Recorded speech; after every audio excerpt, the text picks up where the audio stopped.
আমাদের বেঁচে থাকার জন্যে সবার আগে চাল ডাল কিনতে হয়, কিন্তু সেই দিন বেশি দূরে নয় যেদিন চাল ডালের সঙ্গেও অক্সিজেনের বোতল বাজার থেকে কিনে নিয়ে ঘরে ফিরতে হবে।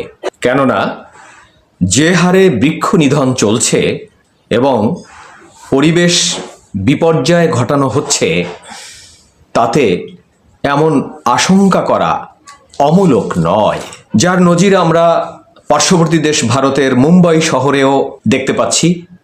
আমরা কি সেদিকেই এগিয়ে যাচ্ছি?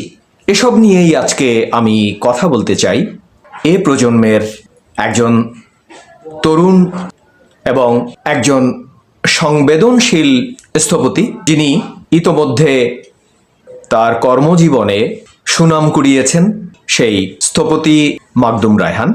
শিকদার বাংলা 25 চ্যানেলের পক্ষ থেকে আমি শিকদার মোর্শেদ তাকে স্বাগত জানাচ্ছি। শুনব প্রকৃতি রক্ষায় স্থপতিদের ভূমিকা শীর্ষক তার মূল্যবান মতামত। স্থপতি মাকদুম রায়হান, আপনাকে স্বাগত জানাচ্ছি। ধন্যবাদ আপনাকে। চমৎকার এবং গুরুত্বপূর্ণ একটি আলোচ্য বিষয় নিয়ে আজকে আমরা এখানে বসেছি, যেটা আমাদের সবার জন্যই।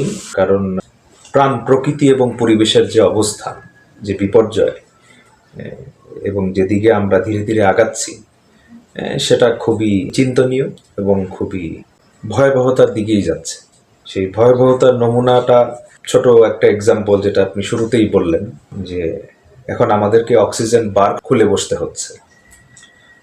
এতটাই অক্সিজেনের ঘাটতি আমাদের পরিবেশে চলে এসছে যে আমরা চায়ের দোকানে চা খাওয়ার মতো করে এখন একটু নাকে নল লাগিয়ে একটু অক্সিজেন টেনে নিলাম, এরকম একটা পর্যায়ের দিকে আমরা চলে এসেছি।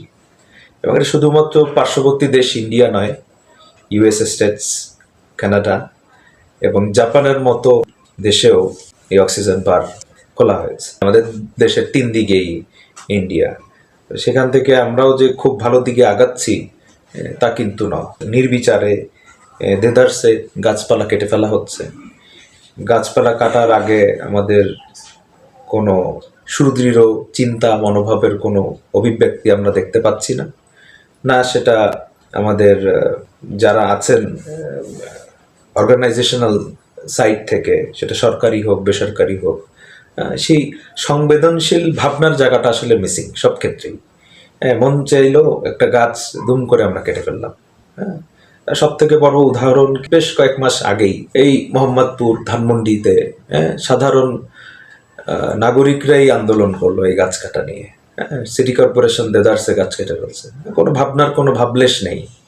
একটা গাছ যে কিনা বড় হতে সময় নিল 20 বছর 25 বছর, 20 সেকেন্ডের একটা চিন্তা আমরা তাকে সরিয়ে ফেললাম এবং আন্দোলনের পরে পরিপ্রেক্ষিতে আমরা বসিয়ে দিলাম একটা ছোট বাগান বিলাস গাছ। একটা 30 ফুটের কৃষ্ণচূড়া গাছের বিকল্প কি একটা 5 ফুটের বাগান বিলাস হতে পারে?